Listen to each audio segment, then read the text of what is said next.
শুরুতে জানিয়ে দেব, অবশেষে পালিয়ে গেল স্বৈরশাসক বাশার আল আসাদ। জানিয়ে দেব, দোনেস্কের আরও একটি শহর মুক্ত করেছে রুশ বাহিনী। এরপরে রয়েছে আবারও শুরু হয়েছে ইসরায়েল হামাসের শান্তি আলোচনা। সর্বশেষ জানিয়ে দেব, গাজায় বর্বর ইসরায়েলি হামলায় নিহত হয়েছে আরও অর্ধশতাধিক ফিলিস্তিনি।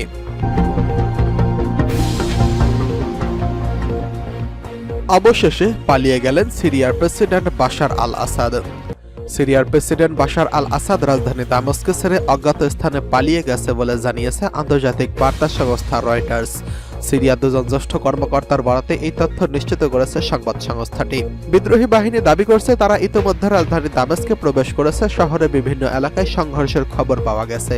স্থানীয় বাসিন্দারা জানিয়েছেন, বাজরেহ এলাকায় বিদ্রোহীরা প্রবেশ করছে, সেখানে তীব্র লড়াই চলছে।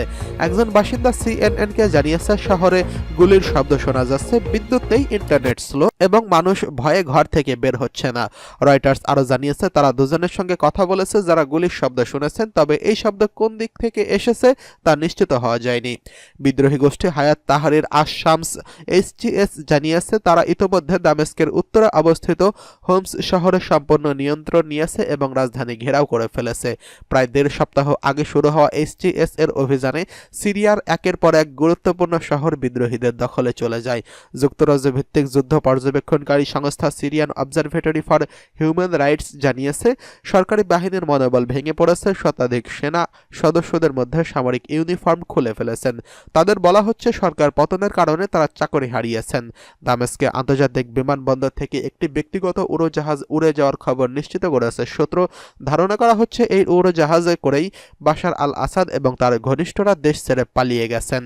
সিরিয়ায় ১৪ বছরের গৃহযুদ্ধে এক অস্থিতিশীল অধ্যায় শেষে এসে বাশার আল আসাদের ক্ষমতা হারানোর দৃশ্যপট এখন স্পষ্ট। বিদ্রোহীদের বিজয় এবং আসাদ সরকারের ভেঙে পড়ার মধ্য দিয়ে দেশটির রাজনৈতিক ভবিষ্যতের এক নতুন অজানা পথে যাত্রা শুরু করল। এদিকে দোনেস্কের আরও একটি শহর মুক্ত করেছে রুশ বাহিনী। রাশিয়ার প্রতিরক্ষা মন্ত্রণালয় জানিয়েছে, রুশ সেনারা দোনেস্ক পিপলস রিপাবলিকানের পিডিআর বেরেস্টকি শহর মুক্ত করেছে।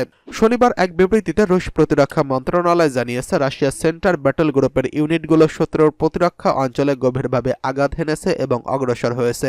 সেই সঙ্গে দোনেস্কের পিপলস রিপাবলিকের বেরেস্টকি শহর মুক্ত করেছে।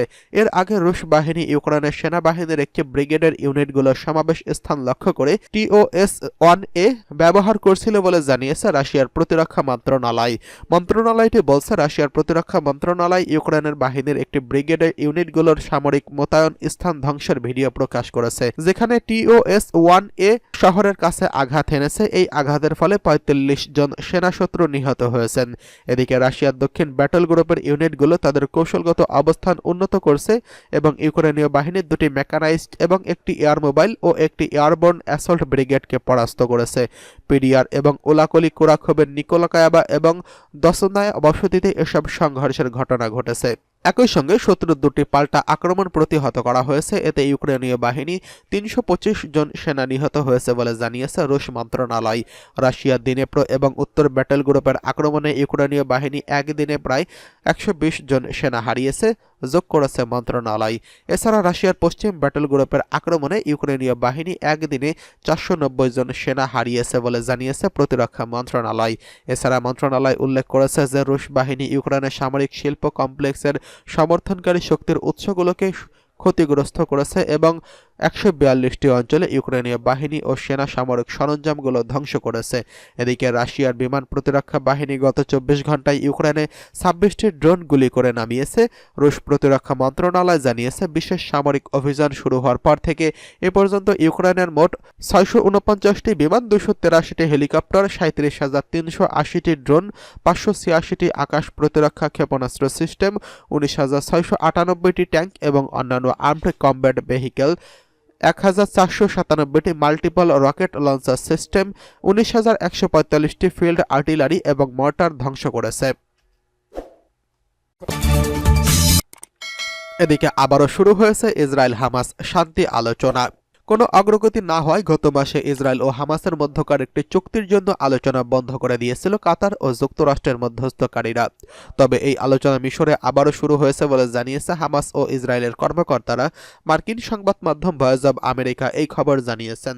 মার্কিন সংবাদ মাধ্যম এপিকে হামাসের রাজনৈতিক কর্মকর্তা বাসেম নাইম বৃহস্পতিবার বলেছেন, লড়াই বন্ধ করা, গাজা থেকে জিম্মিদের মুক্তি করা এবং ইসরায়েল ও ফিলিস্তিনিদের ছাড়িয়ে আনার প্রচেষ্টা সাম্প্রতিক দিনগুলোতে আবারও সক্রিয় হয়ে উঠেছে। একটি সূত্র এপিকে জানিয়েছে, মধ্যস্থকারীরা মিশরে ফিরে এসেছেন। খবরে বলা হয়েছে, গাজায় যুদ্ধবিরতির চুক্তিতে পৌঁছতে ব্যাপক প্রচেষ্টা চলছে বলে ইঙ্গিত দিয়েছে মধ্যস্থকারীরা।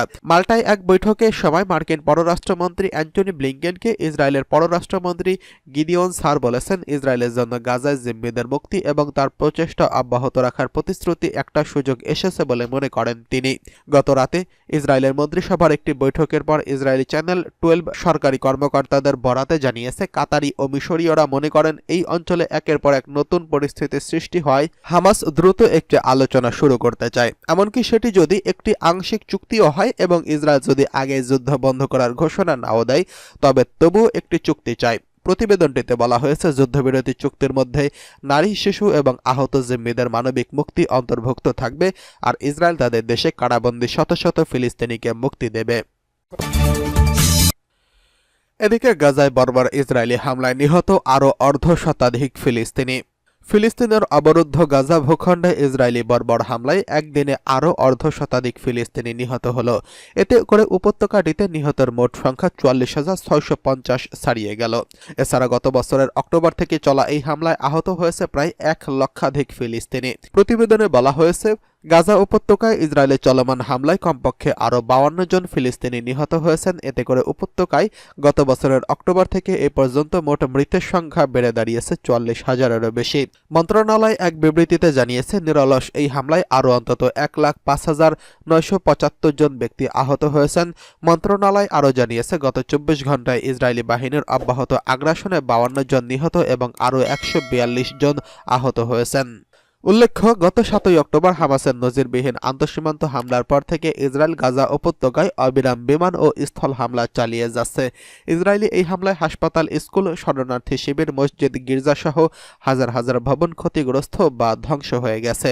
এছাড়া ইসরায়েলি আগ্রাসনের কারণে প্রায় ২০ লাখেরও বেশি বাসিন্দা তাদের বাড়ি ঘর ছাড়তে বাধ্য হয়েছেন। মূলত ইসরায়েলি আক্রমণ গাজাকে ধ্বংসস্তূপে পরিণত করেছে।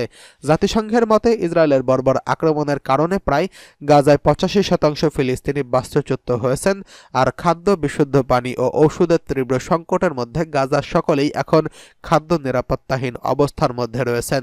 এই অবরুদ্ধ ভূখণ্ডে ৬০% অবকাঠামো ক্ষতিগ্রস্ত বা ধ্বংস হয়ে গেছে। ইসরায়েল ইতোমধ্যে আন্তর্জাতিক বিচারিক আদালতে গণহত্যার অভিযোগে অভিযুক্ত হয়েছে।